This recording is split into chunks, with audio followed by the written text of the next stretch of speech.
everybody, I'm Freerider 2142 and today I'm uploading my Freerider bike model 2142.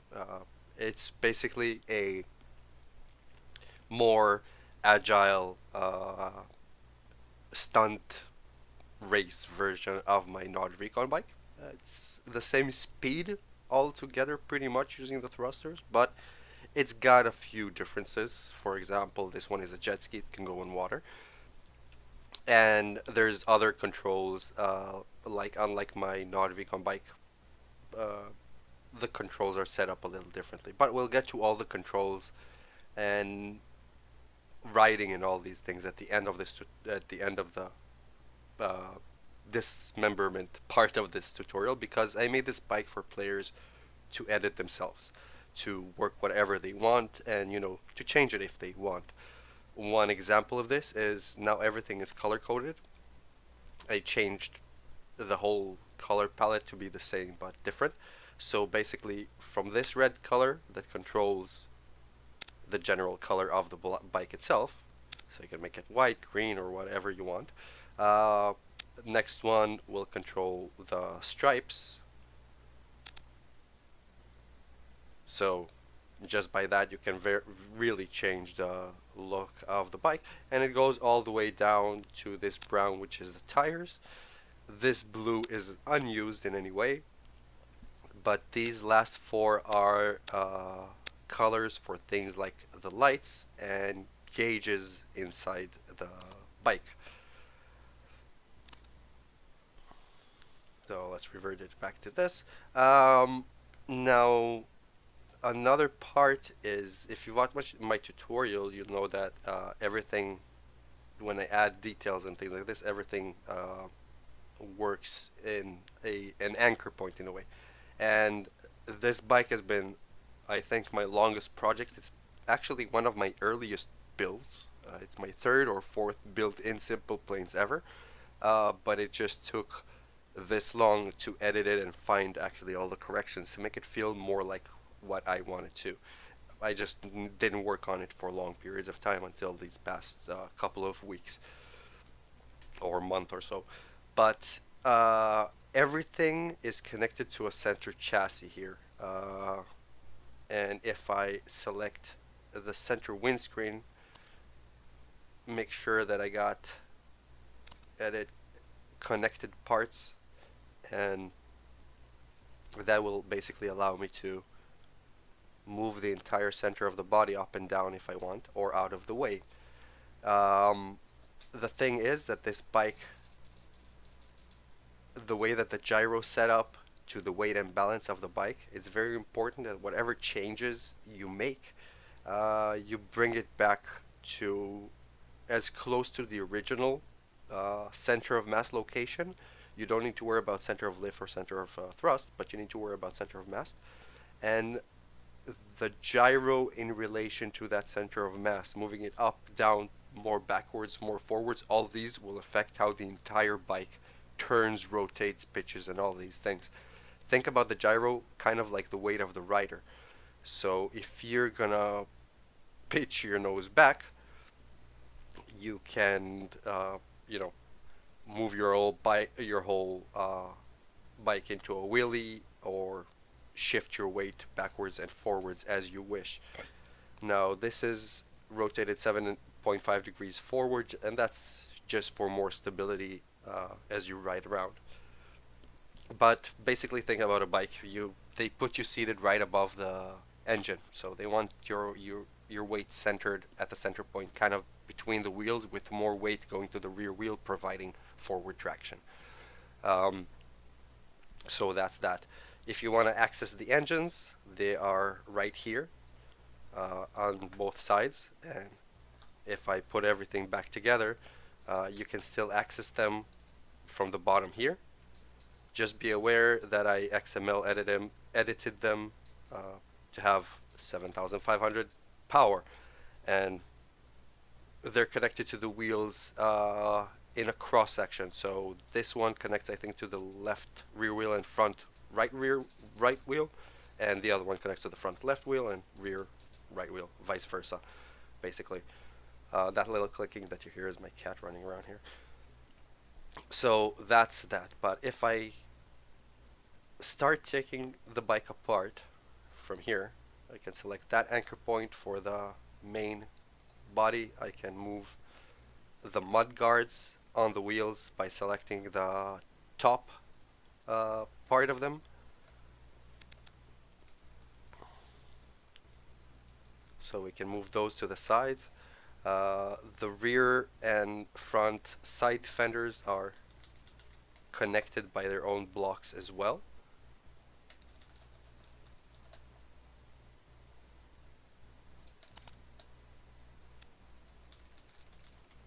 And all these parts that I'm moving now can essentially be deleted to revert the bike back to being just a chassis, including the front lights and the rear lights as well. And the hubs are connected by these parts.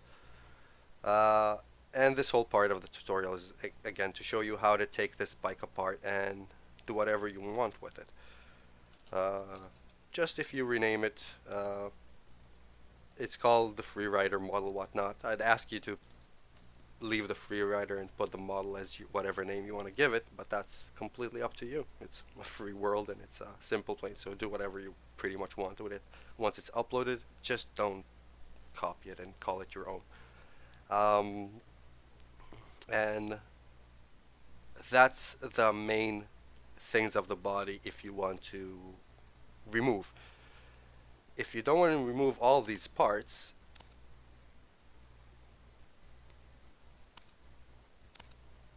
and you just want to remove some of them, for example, the exhausts. If you don't want them anymore, they annoy you. You can delete the intakes. They're not connected to anything other than the body. The exhausts are made from BFE 300s and J15s. The J15s are connected to the BFE 300s, which are connected to the body. So moving the 300s will move both of them at the same time and rotate them if you're using the transform part tool. Or again, you can just delete those if you want. The thrusters are connected to the main chassis, to the main body. They're not connected to the chassis, so take that into consideration if you're removing them. Uh, that's that. All the decoration lines can be removed. They're also connected to center parts by themselves. The rear ones are connected to the front part, the same as the side fenders in the front. So you can remove these lines if you don't like them, or if you want to add your own decoration, you can, just grab them, pull them up, and edit them in whatever way that you want. But this bike comes in at 323 parts with all the decoration and everything that I put into it. And just by doing something simple like removing the lines, and like you saw, I can remove half of it. If I start from the end and move my way to the center, I can delete them one by one. Or just delete the center part, or this part will delete the last two, and so forth. But just by removing all these decoration lines, I got it down to 254. So that's these decoration lines. Now moving to the tougher decoration, which is the cockpit. And if you want to access the cockpit, the best way is to center on this block and kind of move your camera into the cockpit. Then you can really see everything. And from here you can select this block, the panel basically, and that will allow you to pull the whole cockpit unit out. There's nothing else in the cockpit other than the cockpit itself, cockpit unit and the mirror, but those are all already set up to the cockpit angle and all those things. I wouldn't mess with them unless you don't want them, or unless you want them arranged differently. Uh, but if you want to mess with now I'm going to go into a little more nitty gritty. If you want to mess with the cockpit parts themselves, the connections are pretty self-explanatory. If you look at how this is connected to this rotator, to this rotator, to this piston, to this, and then to this. they're all, you know, that's the lineup. So grabbing this will move the whole part backwards and forwards. The speedometer is connected by this little small block right here. So you can move that. And the front of the speedometer is not connected to the center of the speedometer, or to, it's connected to this, but it's not connected to the rod, to the anchor point. So you can move that if you want to edit the speedometer itself. So you can see that. Or if you want, you can grab that anchor block, delete it. The same goes for the two adjusters, which is the second block, to the two indicators, sorry, one for the throttle and for the thruster. So you can pick these up and move them around. There's tons of parts in these because they're moving, so it's like 20 something parts. You can delete that if you don't want it. The light symbol itself is 4 parts and they're connected directly to this. There's no anchor point, you can delete them one by one. But just doing all this will bring the whole thing down to 219, and again, that's 205. And I can remove the ladders by picking the top one.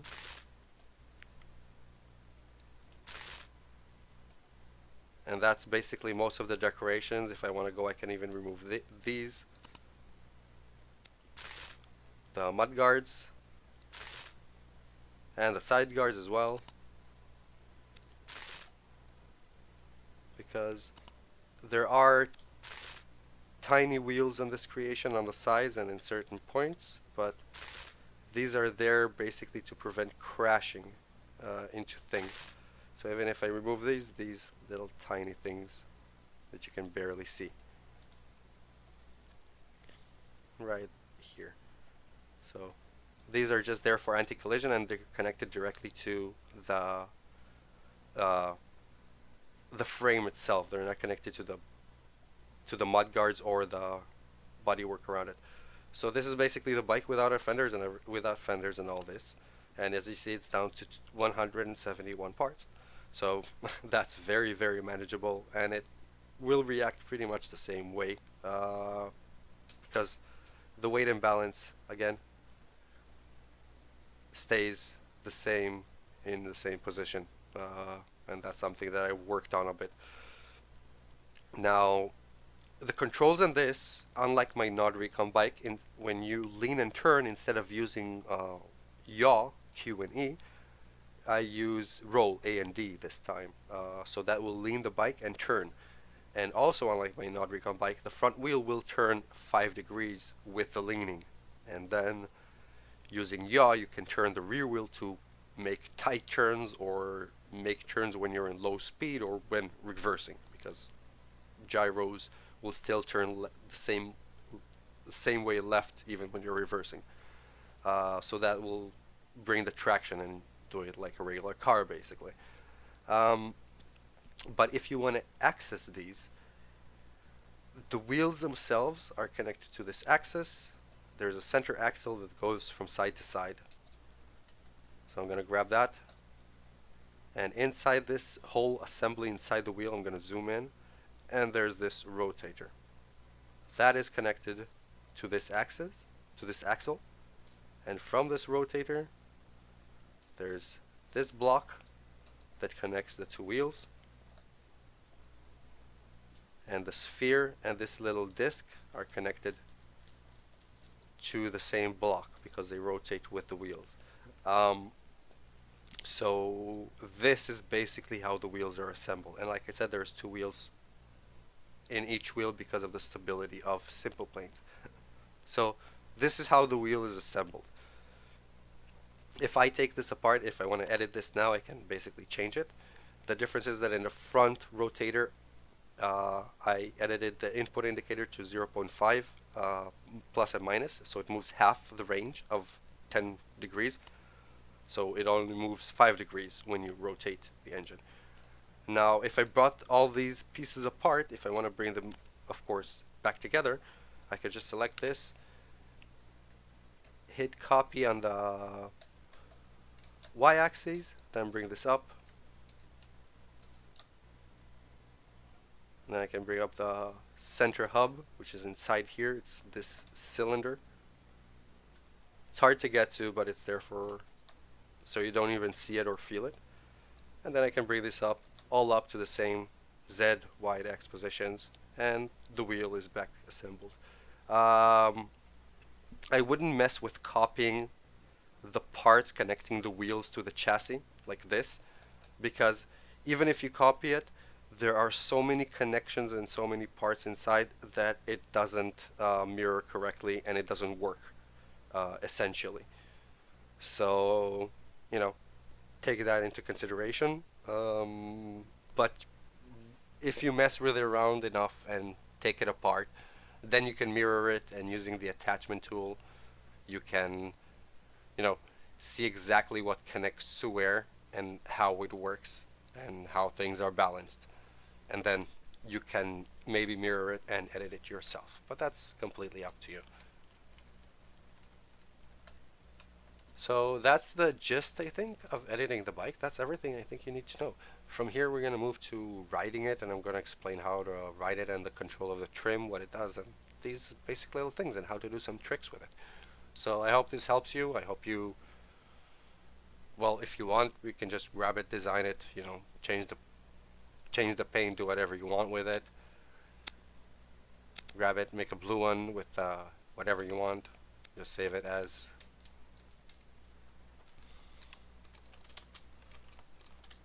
whatever you want, you know, in the name. So this is it. See you on the track. Alright, so this is more going to be about the control of the bike. Like the Recon bike, W and S or pitch is your forwards and reverse. Then you have A and D, which will turn you left or right as you're coming in. And this is your general turning that you should use with a bike most of the time. If you want extra turning, then you have yaw, which is Q and E, and that'll rotate the rear wheel according to how you want. And that's good for slow speeds turning, or when you want to turn going in reverse, things like this. Then you can use that for easier turning, or use it together with roll, and you'll get very, very, very tight turns.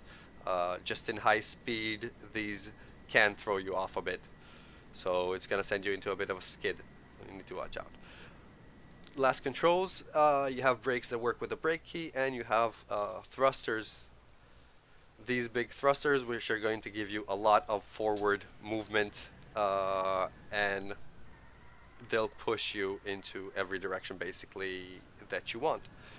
Now, doing some of the tricks that this bike can do, as I said, you can control trim to bring your nose up or bring it down as well.